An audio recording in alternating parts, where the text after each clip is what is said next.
A'udhu billahi minash shaitanir rajim. Bismillahir rahmanir rahim. Dear students, Assalamu alaikum wa rahmatullahi wa barakatuh. Rabbi shrah li sadri wa yassir li amri wahlul 'uqdatan min lisani yafqahu qawli. Rabbi zidni ilma, Rabbi zidni ilma, Rabbi zidni ilma.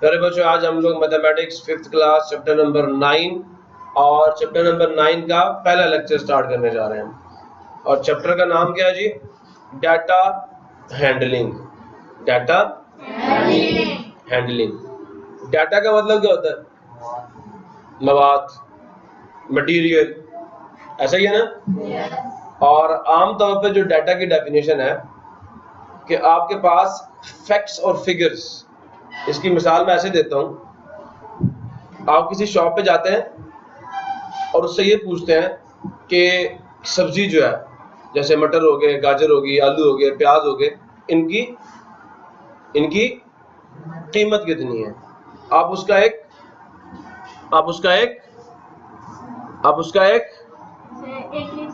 List तैयार कर लेते हो, ठीक है, या उसकी एक फहरिस्त तैयार कर लेते हो। ये आपका डाटा है। ये क्या आपका डाटा है।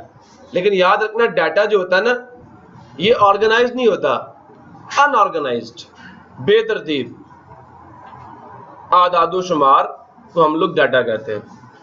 लेकिन जब हम उसको तरतीब दे दें, उसको क्या कर दें, एक दफा उसको ऑर्गेनाइज करते हैं, तो वो डाटा नहीं रहता, वो इंफॉर्मेशन बन जाती है। क्या बन जाती है? इंफॉर्मेशन क्या होती है? ऑर्गेनाइज्ड होती है, ठीक है। ऑर्गेनाइज्ड फैक्ट्स एंड फिगर्स को हम क्या कहते हैं? इंफॉर्मेशन कहते हैं। और जो अनऑर्गेनाइज्ड फैक्ट्स एंड फिगर्स होते हैं, उनको हम क्या कहते हैं? अब डाटा हम अपनी क्लास से भी कलेक्ट कर सकते हैं। जैसे आप तमाम बच्चों के मैं नाम लिखूं और उसके साथ उसकी एज और उसकी हाइट, नाम, एज और हाइट, हर बच्चे के मैं लिख लूं यहाँ पे, आप सबकी इकट्ठी कर लूं यहाँ पे, और उसे तरतीब न दो, लिखता जाऊं। सुन रहे हो नहीं सुन रहे? तो वो जो मेरे पास फैक्ट्स एंड फिगर्स आएंगे, जो मेरे पास आदादो शुमार आएंगे, वो क्या होंगे? वो डाटा होगा। वो क्या होगा? डाटा। तो डाटा हैंडलिंग में हम लोग क्या करते हैं? पहली बात तो हम फिजिकल वर्ल्ड से डाटा कलेक्ट करते हैं। क्या करते हैं? और फिर उस डाटे पे डिफरेंट सॉर्ट ऑफ कैलकुलेशंस, मुख्तलिफ इक़साम की क्या करते हैं? कैलकुलेशंस करते हैं, या मुख्तलिफ इक़साम के हिसाबो किताब करते हैं, ठीक है। और उससे क्या करते हैं? रिजल्ट्स निकालते हैं, और फिर हम पेशन गोई करते हैं। मिसाल के तौर पर, अक्सर औक़ात आपने खबरों में सुना होगा, सुन रहे मेरी बात, कि पाकिस्तान को 2025 तक मजीद 200 हॉस्पिटल्स की जरूरत है, मजीद 500 यूनिवर्सिटीज की जरूरत है। सुन रहे नहीं सुन रहे? अगर ऐसा ना किया गया तो मुल्क में तालीमी निज़ाम बिगड़ जाएगा, मुल्क में सेहत का निज़ाम बिगड़ जाएगा। मेरी बात समझ आ रही है नहीं आ रही? फिर ये कहा जाता है जी, पाकिस्तान को आइंदा आने वाले 5 सालों में इतने टन गंदम की जरूरत है और पड़ेगी।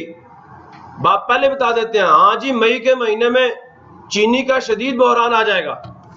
कहा जाता नहीं कहा जाता? हाँ जी, फलां महीने में रुपए की कीमत इतनी गिर जाएगी। ये सारी की सारी जो प्रेडिक्शंस हो रही होती हैं, वो किसकी बुनियाद पे हो रही होती हैं? डाटे की बुनियाद पर, डाटे पर की गई कैलकुलेशंस की बुनियाद पर, डाटे के अंदर ढूंढे गए पैटर्न्स की बुनियाद पर। सुन रहे हो नहीं सुन रहे? महकमा मौसमियात वाले क्या कहते हैं जी? महकमा मौसमियात, वेदर फॉरकास्टिंग वाले, मौसम की खबरें देने वाले क्या कहते हैं? वो आज बारिश आ नहीं जाएगी, आज बारिश होने का इम्कान है। सर्टिनिटी याद रखना, 100% श्योरिटी के साथ वो नहीं कहते, वो इम्कान की बात करता है। देयर इज अ प्रोबेबिलिटी कि आज बारिश हो जाए, ठीक है। अगले हफ्ते में, पहले बता देते हैं ना, अगले हफ्ते में या पूरा का पूरा हफ्ता जो है शदीद बारिश होने का इम्कान है। समझ आया नहीं है? अक्सर औकात महकमा मौसमियात वाले भी झूठे हो जाते हैं। वो कहते हैं जी अगले हफ्ते में तो शदीद गर्मी होगी, क्या हो जाता है? बारिश हो जाती है। तो इनकी प्रेडिक्शंस भी क्या हो जाती हैं? ये सिर्फ एक पेशन गोई है, जरूरी नहीं है। इम्कान का मतलब है कि हो सकता है ये ना हो सकता है ये ना हो, श्योरिटी नहीं है उसके अंदर। समझ आया नहीं आया? तो बेटा ये सारी की सारे जो काम ये कर रहे होते हैं ना महकमा मौसमियात वाले या जो पॉपुलेशन कंट्रोल वाले कि हाँ जी आइंदा 5 सालों में पाकिस्तान की आबादी जो है वो 20 करोड़ और बढ़ जाएगी, नहीं समझ आया? 1 करोड़ और बढ़ जाएगी, 5 करोड़ और बढ़ जाएगी। समझ आ रही है नहीं आ रही? दुनिया की आबादी इतनी हो जाएगी 2025 में। वो कैसे बता रहे होते हैं? वो यूजिंग द डाटा बता रहे होते हैं। तो ये चैप्टर आपको इस काबिल बनाएगा कि आप उनकी बातें समझ सकें कि वो बातें ऐसी कैसे कर लेते हैं, वैसी बातें कैसे कर लेते हैं। मेरे ख्याल में मेरी बात आपको समझ आ गई है? आगे चलें। सो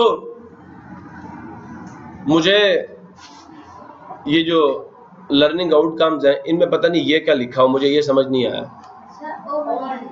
मुझे नहीं पता इसका मतलब क्या है, मुझे ये लफ्ज़ पढ़ना नहीं आया।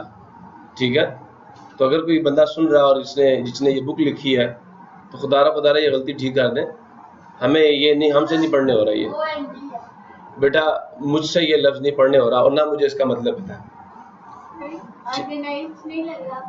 कुछ ऐसा। लेकिन बात वही है ना कि उन्हें करना चाहिए ठीक इसको, ठीक है, दिस इज ऑर्गेनाइज्ड, लेकिन उनको इसे ठीक एंड डिस्क्राइब द एवरेज, ठीक है, या ऑर्गेनाइज का मतलब है organise the data and describe the data by using the average, mean, mode, median, बहुत सारे और कॉन्सेप्ट्स हैं।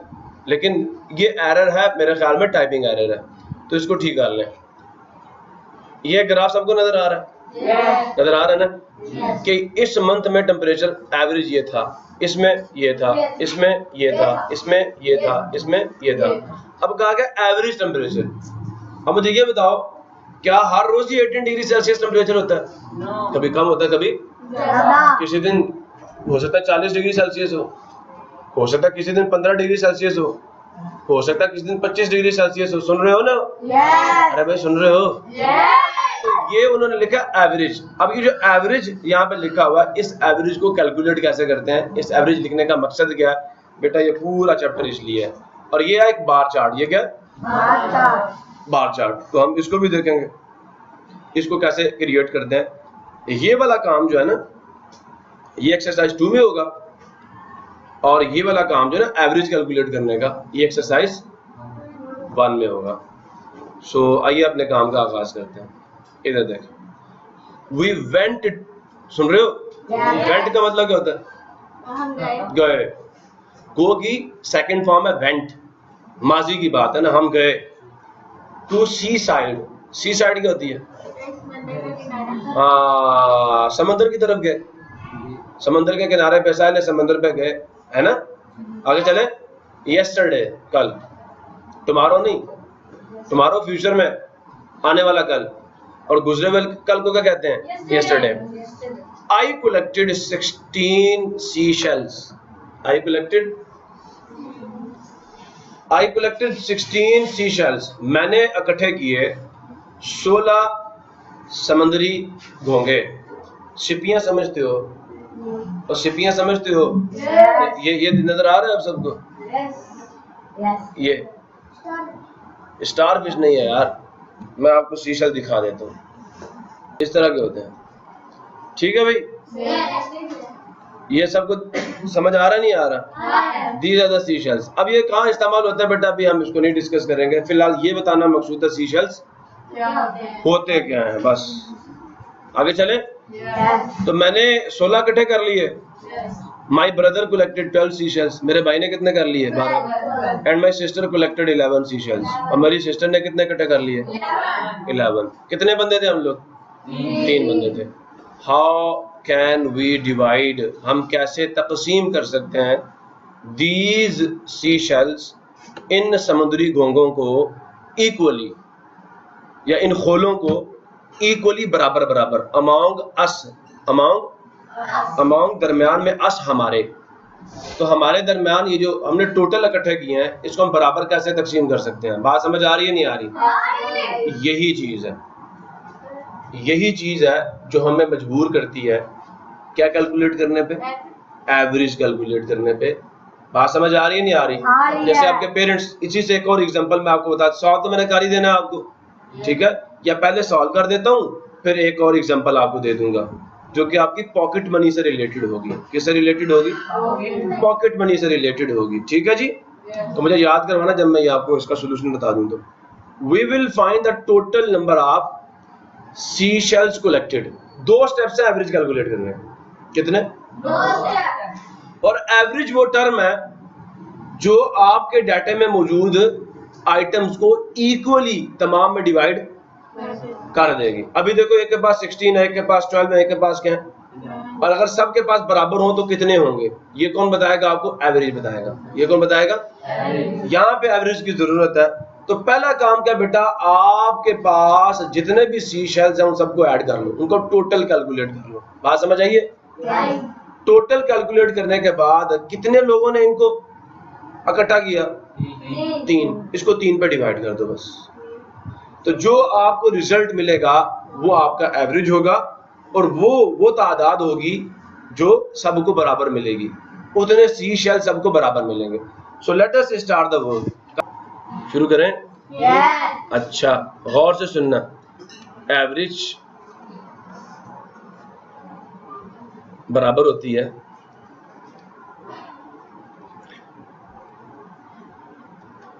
x1 plus x2 plus x3 divided by n। अब ये x1 क्या है? मैंने कितने सी शेल्स इकट्ठे किए थे? 16। x2 क्या है? मेरे भाई ने कितने इकट्ठे किए थे? 12। और x3 क्या है?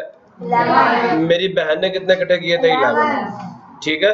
अगर बेटा आपको ये थोड़ा सा अजीब लग रहा है ना तो आप पता क्या करें, इसकी जगह पे ये लिखते हैं total number of sea shells. अब टोटल कैसे निकालेंगे? सबको जमा करेंगे, डिवाइडेड बाय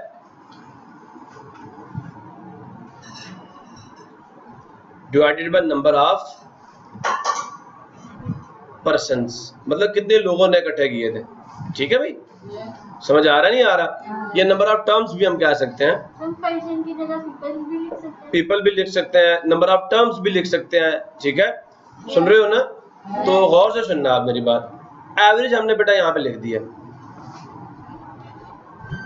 तो कैसे कैलकुलेट करेंगे? 16 प्लस 12 प्लस 11 डिवाइडेड बाय कितने लोग थे? तो 3 पे डिवाइड कर दो। क्लियर हो गया? अब ये इन तीनों को ऐड करो, वहां से कितना आ जाएगा? 16 12 11 6 प्लस 2 8 प्लस 1 9 39। ऊपर आ जाएगा 39, नीचे आ जाएगा 3। अब बताओ 3 के टेबल में 39 आता है? तो कैंसिल कर दूं? 3 1 3 3 1 3 और 3 3 9। क्लियर हुआ? सो एवरेज कितना आ गया? 13। और ये बच्चे समुद्री घोंघों की या सी शेल्स की वो तादाद है, अगर इन घोंघों को या सी शेल्स को इन 3 बंदों में बराबर तकसीम किया जाए तो इतने सी शेल्स सबको मिलेंगे। क्लियर हो गया नहीं हो गया? अब मैं आपको कह रहा था एक एग्जांपल आपको पॉकेट मनी से दूंगा। कैसे दूंगा? हम एक वीक की जो पॉकेट मनी है, कितनी? हाँ, गौर से सुनना मेरी बात को।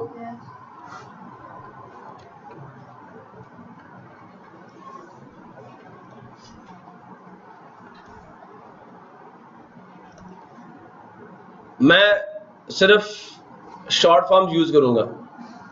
मंडे को अगर किसी की अम्मी ने किसी को 10 रुपए दिए, ट्यूसडे को 50 रुपीज दे दिए, वेंसडे को 40 रुपीज दे दिए, ऐसे होता है ना। और थर्सडे को 30 रुपीज दे दिए, फ्राइडे को 90 रुपीज दे दिए, सैटरडे और संडे छुट्टी थी,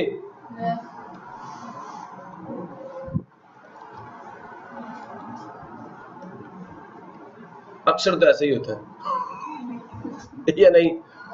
अगर मैं गलत हूं तो मुझे बताओ। हाँ भाई, ऐसा ही होता है ना। हफ्ता इतवार छुट्टी होती है तो फले याद है, पॉकेट मनी की भी क्या होती है? छुट्टी होती है, अक्सर यही होता है ना। अब अच्छा सुन तो लो यार, सुन तो लो। देखो माँ बाप का कितना ख्याल है कि नहीं, मेरे अम्मी अबू बहुत अच्छे हैं, सबके अम्मी अबू बहुत अच्छे होते हैं। आगे चलते हैं। अब को बंदा आपसे ये पूछे आपको डेली कितनी पॉकेट मनी मिलती है? डेली, अब डेली तो मुझे सेम नहीं मिल रही, डेली तो सेम, और मैं उसको बताना चाहूं कि हाँ मुझे इतनी मिलती है। मुझे अगर हर रोज सेम पॉकेट मनी मिले तो कितनी मिलेगी? अगर मुझे हर रोज same amount of pocket money मिले तो कितनी मिलेगी? सुन रहे हो? उसे कैसे कैलकुलेट करेंगे बेटा? एवरेज ले लो, कितने दिनों का पॉकेट मनी? हफ्ते में 7 दिन होते हैं। वो सुन रहे हो? इन सबको इकट्ठा करो, जमा कर लो इन सबको। मैं इधर ही कर रहा हूं, ठीक है, आसानी से, और 7 पे डिवाइड कर दो। ये आपका AVG का मतलब एवरेज। सुन लो, शॉर्ट फॉर्म लिख रहा हूं, AVG एवरेज। क्लियर हुआ? 10 + 50 कितना हो गया? +40, 100, 130, फिर 200। पक्का? सोच लो, आगे चलें। अच्छा जी, सो ऊपर आ गया 220, नीचे आ गया 7। 220 को अंदर रखो, 7 पे डिवाइड कर लो। 2 तो 7 के टेबल में नहीं आता। 22 की बात करेंगे, 7 3 था, रिमाइंडर कितना आ जाएगा? ऊपर से 0 नीचे आ जाएगा, 7 1 था 7, ठीक है। माइनस के आंसर कितना आ गया? 3। ये पॉइंट ऊपर ले जाओ और आगे से 0 नीचे उतार लो, 7 4 था 28। कौन से 0 में से? बेटा मैंने 10 में से 7 यहाँ से निकाले, ठीक है, तो 3 आ गया और वो 0 मैंने ऊपर से ये मूव किया और पॉइंट मैंने ऊपर लगा दिया। ठीक हो गया? समझ आ गया ना? अब देखो यहाँ से मैं 1 बारो करूंगा, पीछे 2 रह जाएगा और ये कितना हो जाएगा? 10। 10 में से हम 8 निकालेंगे, यहाँ से कितना आ जाएगा? 2, और 2 में से 2 गया। अब फिर एक और 0 ऊपर से नीचे मूव करो तो क्या आ जाएगा? 7 2 द 14, 7 3 द 21 होता है ना। अब फिर यहाँ से 1 बारो करेंगे, पीछे 1 रह जाएगा, ये 10 हो जाएगा, और कितना आ जाएगा? 10 में से 4 गया 6, यहाँ पे क्या आ जाएगा? 6। तो अप्रोक्सीमेटली अगर मैं इसको राउंड ऑफ करूं, मैं चाहता हूँ फ्रैक्शनल पार्ट रिमूव कर दूं, तो कितना बन जाएगा? 31 रुपीज। कितने रुपीज? अप्रोक्सीमेटली यहाँ पे लिखूंगा 31 रुपीज। ये यहाँ पे भी रुपीज हैं क्योंकि सारे रुपीज थे। तो एवरेज मतलब आपको हर रोज 31 रुपीज मिल रहे हैं। हफ्ते में कितने रुपीज मिल रहे हैं? 31 रुपीज आपको मिल रहे हैं। तो एवरेज आपका ऐसे साथ देता है। समझ आया? अब आप पढ़ने बैठते हैं ना, एक हफ्ते में आपसे कोई बंदा पूछे आप एक हफ्ते में कितने घंटे पढ़ते हैं, हर रोज कितने घंटे पढ़ते हैं? अब एक दिन आप बैठे,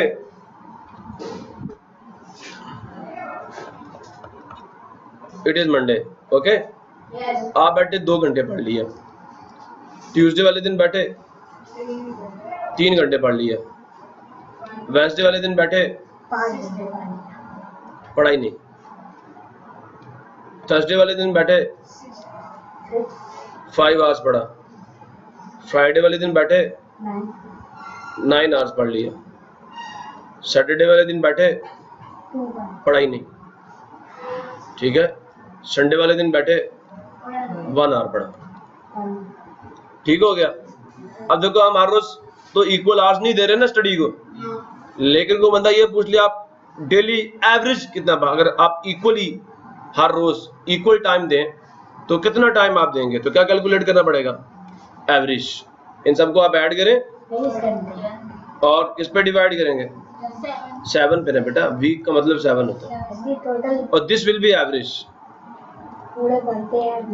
अब 2 + 3 कितना होगा? 5, 5 + 5 10, 10 + 9 19, 19 + 1 20, 20 को 7 से डिवाइड कर दो। समझ आया? और 20 अंदर रख लो जी। 7 2 द 14 होता है, अब यहाँ से 1 बारो करेंगे, ये 10 हो जाएगा। 10 में से 4 गया, कितना आ जाएगा? 6। यहाँ पॉइंट है, इसके ऊपर मूव करो, आगे से एक 0 नीचे मूव करो। समझ आ रहा नहीं आ रहा? अब 7 के टेबल में 60 आता है, तो फिर क्या आता है? 7 8 56 माइनस किया, यहाँ से 1 बारो किया, पीछे 5 आ जाएगा, 10 हो जाएगा, पीछे से कितना आ जाएगा? 40। क्लियर हुआ नहीं हुआ? एक और 0 नीचे मूव करो। 7 के टेबल में 40 आता है? नहीं आता। 7 5 35। यहाँ से 1 बारो किया, ये 10 हो गया, 10 में से 5 यहाँ से कितना आ गया? 5। ऊपर से एक और 0 नीचे मूव करो। अब क्या करेंगे? 7 7 पक्का? रिमाइंडर कितना आ जाएगा? यहाँ से 1 बारो करेंगे 4 और ये 10 हो जाएगा, रिमाइंडर आ जाएगा 1। सो बच्चे अप्रोक्सीमेटली 3 आवर्स राउंड ऑफ करोगे ना, असल में आंसर क्या आएगा? 2.857 आवर्स। ऐसा ही है, ये एवरेज टाइम है, जो कि अप्रोक्सीमेटली कितने घंटे बनते हैं? 3 घंटे ना। राउंड ऑफ करोगे, 8 को यहाँ से ड्रॉप करोगे तो यहाँ 1 ऐड करोगे ना, क्योंकि ये 5 से बड़ा है। तो आप डेली कितना पढ़ रहे हो? 3 आवर या 3 घंटे आप हर रोज पढ़ रहे हो। प्रॉब्लम किसी को? तो इस तरह बहुत सारी आपकी डेली लाइफ से आप एग्जांपल्स उठा सकते हो और फिर कैलकुलेशंस कर सकते हो। समझ आया नहीं आया? और एवरेज आपको परेशानी से बचाता है, आपको बदनामी से बचाता है। कैसे? अब आपने हर रोज बराबर घंटे तो नहीं पढ़ा, किसी दिन छुट्टी भी कर ली है, किसी दिन सो भी गए हैं, तो कोई बंदा आपसे ये पूछ ले आप एवरेज कितना पढ़ते हैं, आप हर रोज कितना पढ़ते हैं, तो आप एवरेज कैलकुलेट करें और कहें भी मैं इतना पढ़ता हूँ। ठीक है, किसी दिन ज्यादा पढ़ लिया, किसी दिन कम पढ़ लिया, बट एवरेज ये है, एवरेज ये है। क्लियर हो गया? लो बेटा, यहाँ पे टोटल निकाला, सम ऑफ सी शेल्स, ऐसा ही है ना? टोटल निकालिए सी शेल्स का, और फिर number of sea shells each will get are equal to 39 divided by 3, जिसका आंसर क्या आ जाएगा? 13 आ जाएगा। तो every person will get 13 sea shells. We can say that 13 is the average of 13 क्या? ये एवरेज है। समझ आ रहा नहीं आ रहा? हालांकि सबके पास बराबर नहीं थे, लेकिन अगर इन सी शेल्स को इक्वली डिस्ट्रीब्यूट किया जाए सब में, तो फिर क्या होगा? फिर 13 सी शेल्स सबको मिलेंगे, और ये 13 ही असल में इनका क्या है? एवरेज है। क्लियर हो गया? इसको औसत भी कहते हैं उर्दू में। The average can be one of the values. अब बात गौर से सुनना, हो सकता है एवरेज इनमें से कोई वैल्यू होती, इन्हीं के अंदर से कोई एक वैल्यू आ जाती, ठीक है ना? एवरेज इनके अंदर से भी कोई एक वैल्यू हो सकती है। So try yourself, find the average of, बताओ कितनी टर्म्स है? 1 2 3 4 टर्म्स है। इन 4 को हम ऐड करेंगे और 4 पे डिवाइड कर देंगे, हमें एवरेज मिल जाएगा।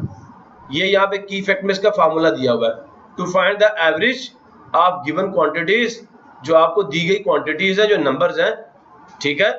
अगर आपने उनका एवरेज फाइंड करना है, या एवरेज फाइंड करने के लिए वही फाइंड हम मालूम करते हैं द सम ऑफ क्वांटिटीज, सारी क्वांटिटीज का सम, उनको जमा कर लेते हैं, एंड डिवाइड, और फिर डिवाइड करते हैं दिस सम, उस सम को, उस मजमूए को, by the number of quantities. कितनी क्वांटिटीज थी? 1 2 3 4 से। ये फार्मूला आपको उन्होंने दे दिया है।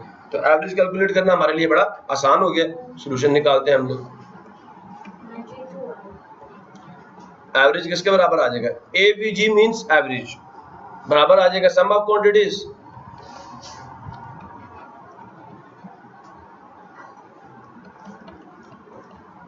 Divided by number of quantities. आप क्वांटिटीज की जगह पे वैल्यूज भी डाल सकते हैं, इशू कोई नहीं है। So average will be equal to, कौन कौन सी क्वांटिटीज है? 14 34 प्लस 16 एंड डिवाइडेड बाय 4। बेटा ऐड करो इन सबको, 14 34 16 4 प्लस 4 प्लस 6 प्लस 6 14 14 प्लस 8 22 2 लगाया, 2 कैरी किया, 2 प्लस 1 3 3 प्लस 3 6 6 प्लस 1 7 7 प्लस 2 9 92। अच्छा जी, एवरेज बराबर आ जाएगा डिवाइडेड बाय 4। 92 अंदर रखा और 4 पे डिवाइड। अब 4 के टेबल में 9 तो नहीं आता, 4 to the 8 माइनस किया, रिमाइंडर क्या आ गया 1, 2 साथ में लाएंगे 4 3 द रिमाइंडर 0 आ जाएगा। So average is equal to 23। हमने ट्राई योरसेल्फ को सॉल्व कर दिया। प्रॉब्लम हो किसी को? The length of 5 ropes is, 5 रस्सियां और उनकी लंबाई कितनी है? और से सुनना, एक 2.4 मीटर्स है, एक 0.9 मीटर्स है, एक 1.6 मीटर्स है, एक 4.4 मीटर्स और जो सबसे लास्ट है वो 3 मीटर्स रिस्पेक्टिवली मिलता थे। Find the average length of the ropes, रस्सियों की एवरेज। एवरेज कैसे निकालना है? इन पांचों को ऐड करना। यही कर रहे हैं, यहाँ पे करवा दूं। इन सबको ऐड किया, आंसर कितना आ गया? 12.3। 12.3 को अंदर रखो, 5 पे डिवाइड कर लो। डिवाइड करना आता नहीं आता? या कर दूं? 12.3 डिवाइडेड बाय 5। 5 के टेबल में 1 तो नहीं आता, तो हम 2 के साथ मिला लेंगे इसे। समझ आया? 5 0 था, 1 नीचे आ गया, चले आगे 2 भी साथ आ जाएगा, 5 2 द 10 माइनस किया, 2 में से 0 के आंसर क्या आ गया? 2। अब ये पॉइंट ऊपर जाएगा और 3 नीचे। अब बताइए 5 के टेबल में 5 4 द रिमाइंडर 3 आ गया, इधर से एक और 0 नीचे मूव किया, 5 6 द रिमाइंडर 0 आ गया। सो हमारे पास जो आंसर आ गया है वो क्या है जी? 2.46 मीटर ही है ना, तो ये यहाँ पे दे दिया। Thus the average of the average length of the rope is 2.46 meters. Find the average of these 4 numbers. कर लोगे? या करके दूं? कर लेते हैं ना, क्या हो गया? कौन सा कुछ ज्यादा टाइम लगना? सोल्यूशन एवरेज सबको फौरन से हम ऐड करते हैं। यहाँ पे मैं फार्मूला नहीं लिख रहा अभी, ठीक है? 11 23 प्लस 23 प्लस 37 प्लस 55 82। अच्छा 37 प्लस 55 प्लस 82, टोटल कितनी टर्म्स है? 1 2 3 4 5, 5 पे डिवाइड कर दो। करते हैं ऐड इनको। 11 23 37 55 82, 1 plus 3 4, 4 plus 7 11, 11 plus 5 16 plus 2 8 लगाया, 1 कैरी किया, 1 plus 1 2 plus 2 4 plus 3 7 plus 5 12, 12 plus 8 ठीक है? तो ऊपर क्या आ जाएगा? समझ आया नहीं आया? इसको एक दफा फिर कंफर्म कर लेना। 3 plus 1 4, 4 plus 7 11, 11 plus 5 16, 16 plus 2 18, 8 लगाया, 1 कैरी किया, 2 plus 2 4, 4 plus 3 7, 7 plus 5 12, 12 plus 8 20, ठीक है? तो ये हमने ठीक निकाला। अब 208 को अंदर लिखेंगे और 5 पे डिवाइड कर लेंगे। अब 5 के टेबल में 2 तो नहीं आता, तो 5 0 था 0, 2 नीचे आ गया, 0 भी साथ नीचे आ गया, और 5 4 द 20 आ जाएगा, रिमाइंडर कुछ नहीं। अब ऊपर से 8 नीचे ले आओ, सुन रहे हो? तो 5 1 द 5 माइनस किया, रिमाइंडर कितना आ जाएगा? यहाँ पॉइंट है, इसको ऊपर ले जाओ और आगे से 0 नीचे ले जाओ, 5 6 द रिमाइंडर 0। सो एवरेज बराबर आ जाएगा किसके? 41.6, राउंड अप करके 42 हो जाएगा। ओके?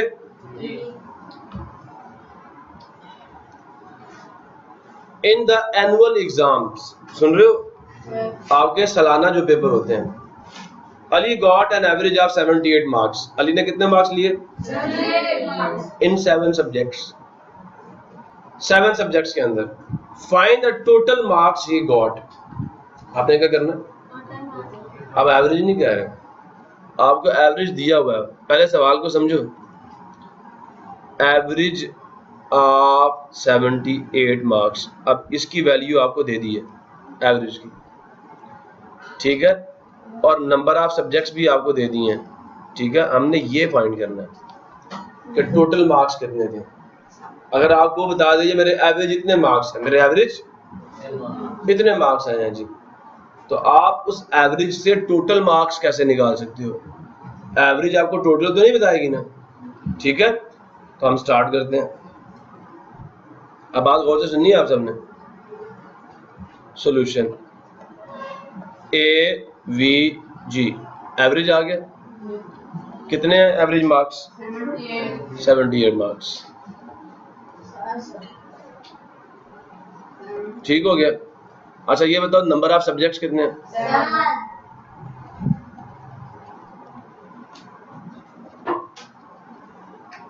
7। और ये बताओ टोटल मार्क्स कितने? पता ही नहीं है हमें। अब हमें पता है एवरेज बराबर, बेटा इधर देखो, एवरेज बराबर होता है, बेटा इधर देखो, total marks divided by number of subjects. मुझे ये बताओ हमने फाइंड क्या करना है? एवरेज, वो तो दिया हुआ है, नंबर ऑफ सब्जेक्ट्स वो भी दिया हुआ है, टोटल मार्क्स। ये सिर्फ इधर आना चाहिए और ये जो नीचे ये कट जाना चाहिए, खत्म हो जाना चाहिए। कैसे कटेगा? मैंने आपको कल भी बताया था कि इसको काटने का तरीकाकार ये दोनों साइडों से इसको मल्टीप्लाई करो। ये डिवाइड हो रहा है ना इधर, तो काटने का तरीका क्या दोनों साइडों से करना है, एक साइड से नहीं। तो मैं आपको उधर इधर ले चलता हूँ। हमें नजर आ रहा है कि एवरेज बराबर है total marks divided by number of subjects. मैं इधर भी मल्टीप्लाई करता हूँ नंबर ऑफ सब्जेक्ट्स के साथ, मैथ बड़ी खूबसूरत चीज है। और इधर भी मल्टीप्लाई करता हूँ किसके साथ? नंबर ऑफ सब्जेक्ट्स के साथ। समझ आ रहा है ना भाई? ये एक नंबर है, ये एक और ये भी एक, ये दोनों क्या हो जाएंगे? काट जाएंगे। इधर भी 1 और इधर भी। आगे सर अंग्रेजी को अंग्रेजी से काट के आप 1 1 डाल रहे हैं, भाई दोनों सेम है तो काट के आंसर 1 ही आएगा। डिवीजन में 1 ही आता है, 2 को 2 से डिवाइड करो 1 आता नहीं आता? सो देयरफॉर 1 1 आ जाएगा, तो मुश्किल काम नहीं है। समझ आया? टोटल मार्क्स वो बराबर आ जाएंगे किसके? Number of subjects multiply average. समझ आया नहीं है? अब अगर मैं टोटल मार्क्स को उठा के इधर ले आऊं और इसको उठा के उधर ले जाऊं, इससे इक्वेशन पे कोई फर्क नहीं पड़ेगा। मैं कहता हूं टोटल मार्क्स किसके बराबर आएंगे? तो आप ये कह सकते हैं टोटल मार्क्स बराबर होते हैं किसके? एवरेज मल्टीप्लाई नंबर ऑफ, ये तो आप सब कैलकुलेट करेंगे ना, नंबर ऑफ सब्जेक्ट्स। ये फार्मूला आपके लिए बड़ा अहम है कि आपके पास जितने सब्जेक्ट्स हैं ना उनको एवरेज से मल्टीप्लाई कर दो, आपको टोटल मार्क्स पता चल जाएंगे। अब हम ये फार्मूला यूज करें। सो टोटल मार्क्स बराबर आ जाएंगे, एवरेज कितना है? 78 और टोटल नंबर ऑफ सब्जेक्ट्स कितने? 7 8 56, 6 लगाया 5 कैरी किया, 7 7 49 प्लस 5 54 मार्क्स है जी। क्लियर हुआ नहीं हुआ? Total marks 546। Any problem? चलिए आगे चलें। Thus he scored 546 marks in 7 subjects. Try yourself if average, अब बात समझ आइए, फिर एवरेज दे दिया, सुन रहे हो? एवरेज ऑफ 40 क्वांटिटीज, ये आपको नंबर ऑफ क्वांटिटीज दी हैं, डिनोमिनेटर बता दिए ना आपको, और ये एवरेज बता दिया। एवरेज इज और ये नंबर है, मैं इसको स्मॉल एन कहा करता हूं वैसे, ठीक है। Find the sum of quantities, जैसे अभी मैं टोटल मार्क्स नहीं निकाले वैसे हमने सम निकालना। फार्मूला दोबारा बता देता हूं आपको कि एवरेज जो होता है ना वो बराबर होता है सम ऑफ क्वांटिटीज, यही फार्मूला था ना, divided by number of quantities. अब एक और ट्रिक सुन लो, ये जो डिनोमिनेटर होता है ना बेटा, जो चीज इस साइड पे क्या हो रही है, डिवाइड हो रही है, उधर जाके क्या हो रही है, मल्टीप्लाई। आपने देखा ना पीछे, ये मल्टीप्लाई हो जाती है दूसरी साइड में जाके। यहाँ हम क्या करेंगे, यहाँ भी मल्टीप्लाई करेंगे नंबर ऑफ क्वांटिटीज से, और इधर भी क्या करेंगे, मल्टीप्लाई करेंगे। तो हमारे पास आंसर क्या आ जाएगा, जल्दी से बताओ जरा मुझे। सम, ये average multiply number of quantities किसके बराबर आएगा, इसके। नहीं बात समझे मेरी, मैंने इधर भी मल्टीप्लाई किया नंबर ऑफ क्वांटिटीज से, और इधर भी।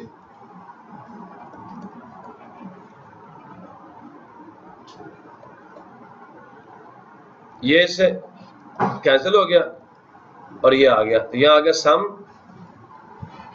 Of quantities. प्रॉब्लम किसी को, लिहाजा मैं इसका आंसर निकालता हूं यहां से। और मैंने आपको पहले भी एक बात बताई थी, अगर मैं साइड्स को इंटरचेंज करता हूं तो किसी को फर्क है, ये इधर ले जाऊं, ये इधर ले जाऊं। जैसे मैंने कहा सम ऑफ क्वांटिटीज बराबर आ जाएगा किसके, average multiply number of quantities.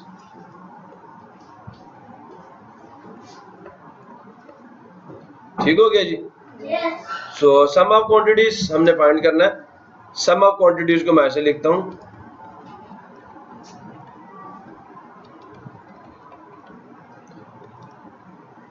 और एवरेज हमारे पास क्या दिया हुआ जी, एवरेज इज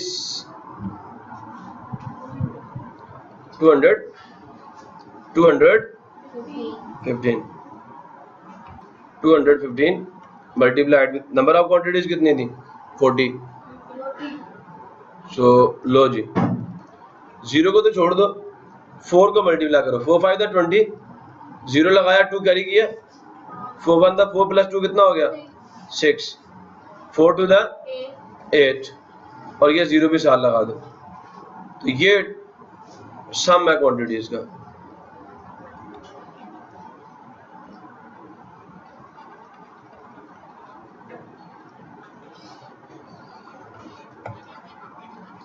प्रॉब्लम है किसी को, मसला है तो मुझसे पूछ लो।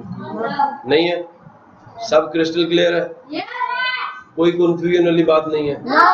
चलिए आइए, नेक्स्ट क्या कह रहे हैं, कहते हैं if the sum of quantities is. अब आपको सम सीधा सीधा दे दिया, ये न्यूमरेटर आपको दे दिया। सम कितना है, 1840, ठीक है, एंड दियर एवरेज, और एवरेज भी दे दिया, ये चीज भी दे दी है, ये चीज भी दे दिया, और न्यूमरेटर भी आपको दे दिया। पीछे कह रहा है डिनोमिनेटर, कहते हैं find the number of quantities. अब डिनोमिनेटर फाइंड करो, ठीक है। अब मैं पहले आपको समझाता हूँ फाइंड कैसे करना है। इन्होंने क्या किया, फौरन से देखो, यहां से यहां जाने में क्या चेंज आया मुझे बताओ।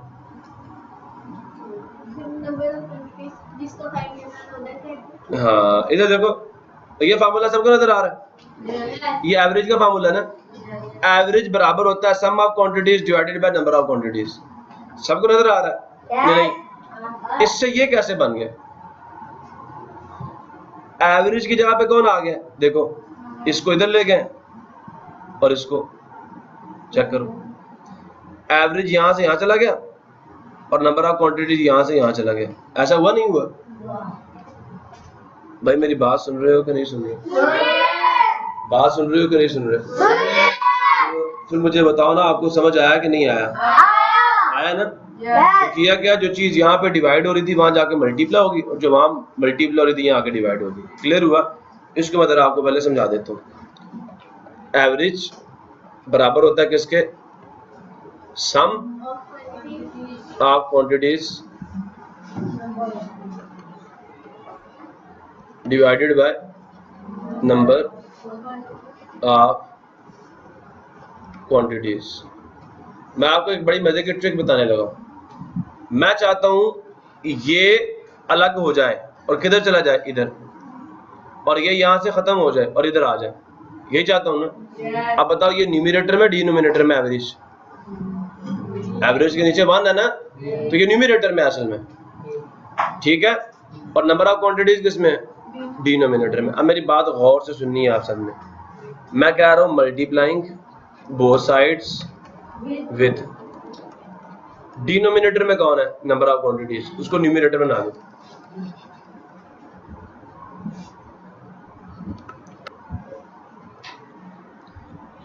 और ये न्यूमिनेटर में एवरेज, इसको नीचे ले जाओ। समझ आया नहीं है? अब देखो क्या होता है, number of quantities divided by average, समझ आया? मल्टीप्लाइड विद एवरेज, ये वाला एवरेज तो अपनी जगह पे रहेगा ना, मैंने ये इसको यहाँ पे लिख दिया, बराबर अपनी जगह पे आ जाएगा, ये वाला इक्वल, ये मैंने लिख दिया, ठीक हो गया। अब आगे क्या है? Sum of quantities divided by number of quantities multiply, इसी को, ये जो चीज है यहां पे मल्टीप्लाई करेंगे, नंबर ऑफ क्वांटिटीज एवरेज। गौर से देखो, ये एवरेज डिनोमिनेटर में, इससे काट गया, इधर भी 1 इधर भी 1। अब ये नंबर ऑफ क्वांटिटी न्यूमिनेटर में और ये डिनोमिनेटर में, ये भी काट गया एक दूसरे से। अब मेरी बात समझ रहे हो नहीं समझ रहे? इधर से एवरेज काट गया, इधर से नंबर ऑफ क्वांटिटीज काट गया, समझ आया? अब एवरेज तो डिनोमिनेटर में है ना, एवरेज को 1 से मल्टीप्लाई करोगे आंसर क्या आएगा? एवरेज। और सम ऑफ क्वांटिटीज को 1 से मल्टीप्लाई करोगे तो सम ऑफ क्वांटिटीज आएगा न्यूमिनेटर में। यहाँ पे क्या है, बटे में जो 1 आता है वो हम लिखते नहीं, ठीक है। नंबर ऑफ क्वांटिटीज को 1 से मल्टीप्लाई करो तो आंसर आ जाएगा नंबर ऑफ क्वांटिटीज। आंसर क्या आ जाएगा? Number of quantities. क्लियर हो गया? ये बराबर आ जाएगा सम ऑफ क्वांटिटीज, ऊपर आ गया, और डिनोमिनेटर में क्या आ जाएगा? एवरेज। नंबर ऑफ क्वांटिटीज तो कट गया ना, तो ये एवरेज बटे के नीचे आ जाएगा।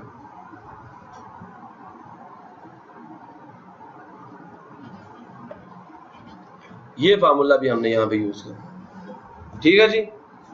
मैं नंबर ऑफ क्वांटिटीज को ऐसे लिखूंगा,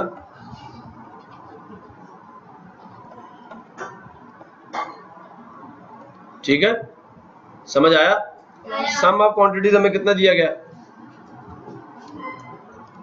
1840, 1840, और एवरेज कितना दिया गया हमें? 150, ठीक है। ये डिवीजन अभी हमने करनी है, और डिवीजन हम उस वक्त तक नहीं कर सकते जब तक हमारे पास टेबल ना हो, ऐसा ही है ना। तो मैं 1840 को अंदर लिखता हूं और 115 को बाहर लिखता हूं। 115 का टेबल ये हमारे सामने हमें स्क्रीन पे नजर आ रहा है।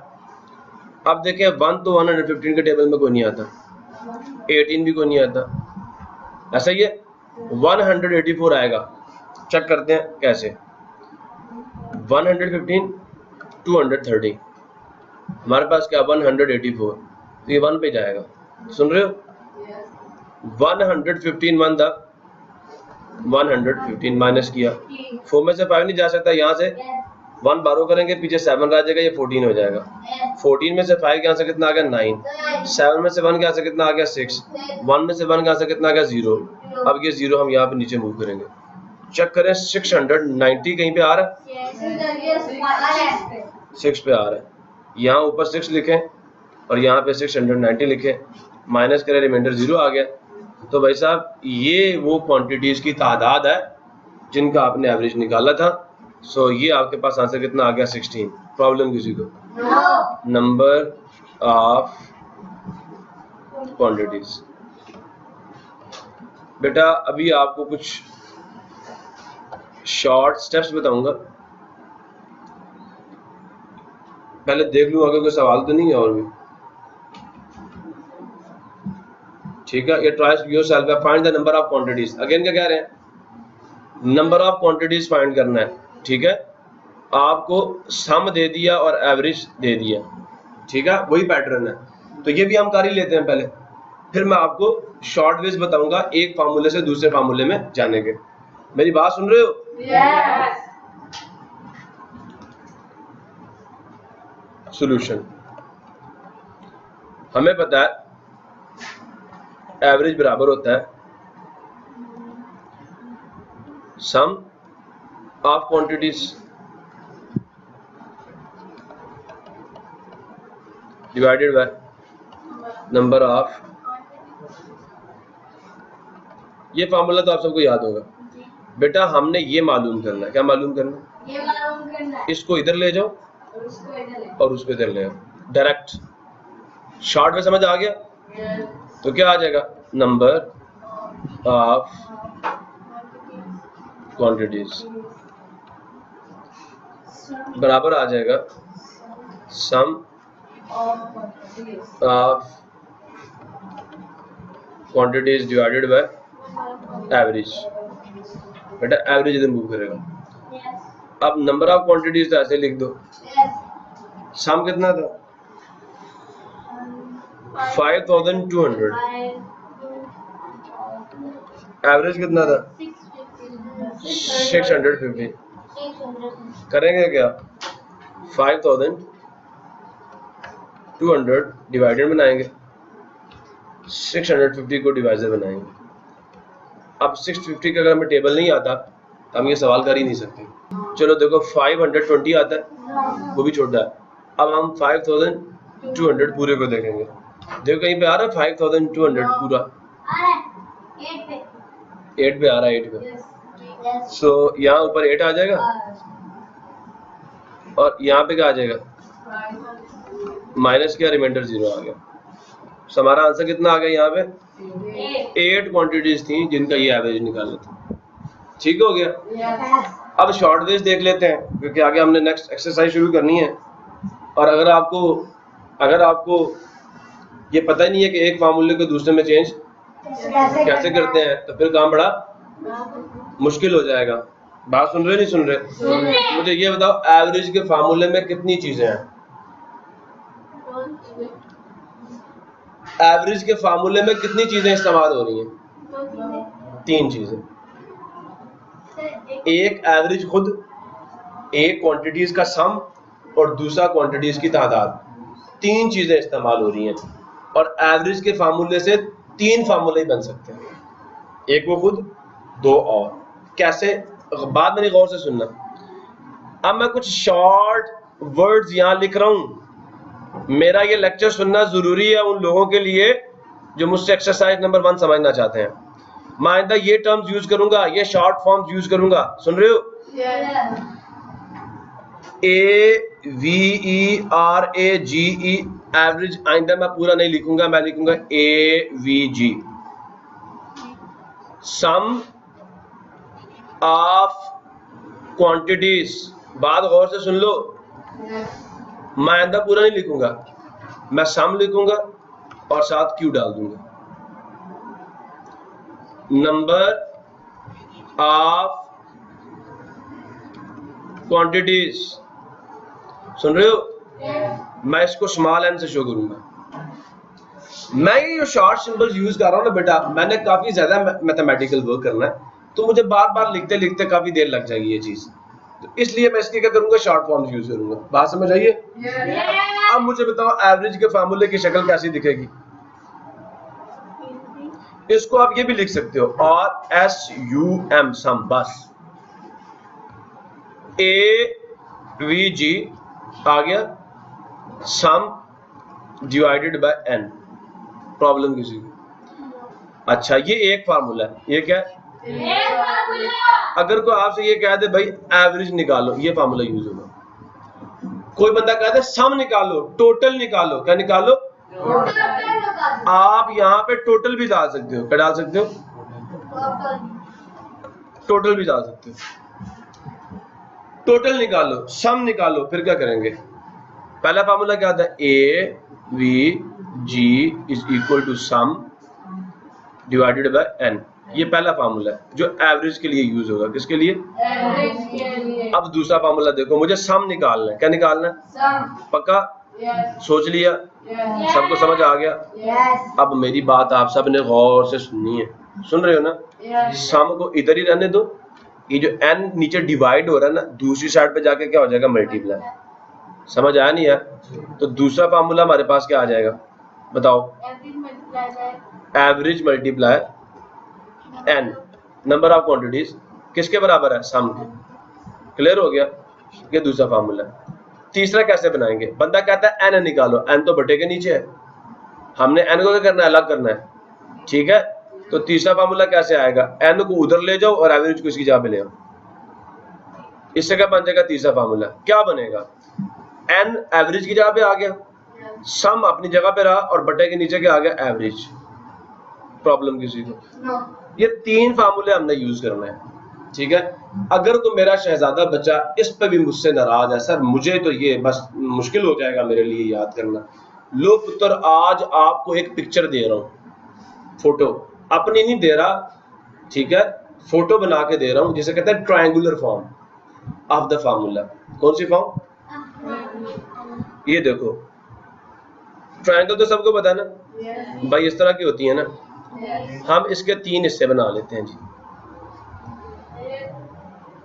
ठीक है जी, भाई मेरी बात आप सबको समझ आ रही है कि नहीं? पक्का? सोच लो। अच्छा, एवरेज जो होता है ना, पहले खाने में डाल देते हैं। ठीक है, सम ऊपर होता है और नंबर नीचे होता है। ऐसा ही है? मेरी बात समझ आ रही है नहीं आ रही? अच्छा बेटा, आप खड़ी हो जाएं और एवरेज पे हाथ रखें, इधर साइड पे होके एवरेज पे हाथ रखें, एवरेज पे हाथ, उंगली रखते हैं उसके ऊपर। तो पीछे क्या बचा है? सम डिवाइडेड बाय n, यही बचा है। अगर मैंने, चलो मैं इस पे टिक लगाता हूँ, इस पे लगा दिया, मैंने ये फाइंड करना है, तो एवरेज लिख दो, पीछे क्या रह गया? सम डिवाइडेड बाय n, फार्मूला बन गया। आइंदा रट्टा मारना पड़ेगा। चलो एक और काम कर लेते हैं बेटा, एक और काम कर लेते हैं। आप मुझसे नाराज होते हैं, इधर देखो सारे मेरे बच्चे, इधर देखो, नाराज नहीं होना मेरे साथ। आपको पता है इधर हमने एवरेज ही लिखना है, इधर हमने सम लिखना है, इधर स्मॉल है। आप कहते हैं सर हमने सम फाइंड करना है, रख लो उंगली सम पे, पीछे क्या बचा? एवरेज और n सामने सामने है, ऊपर नीचे नहीं है, फले आधा क्या होगा? मैं लिखता हूं सम, एवरेज मल्टीप्लाई n होगा, जो सामने सामने आएंगे वो मल्टीप्लाई होंगे। सुन रहे हो? मेरे ख्याल में समझ नहीं आ रही आप? अच्छा चलो एक और बात बताता हूँ, अगर आप मुझे कहें तो तीसरा फार्मूला भी बता दूं। है ना, जादू हो रहा है ना आज फिर। ये लो जी, ये देखना, ऊपर कौन है? सामने, आमने सामने कौन है? मतलब आजू बाजू कौन है? हाँ, ये एवरेज। ठीक हो गया।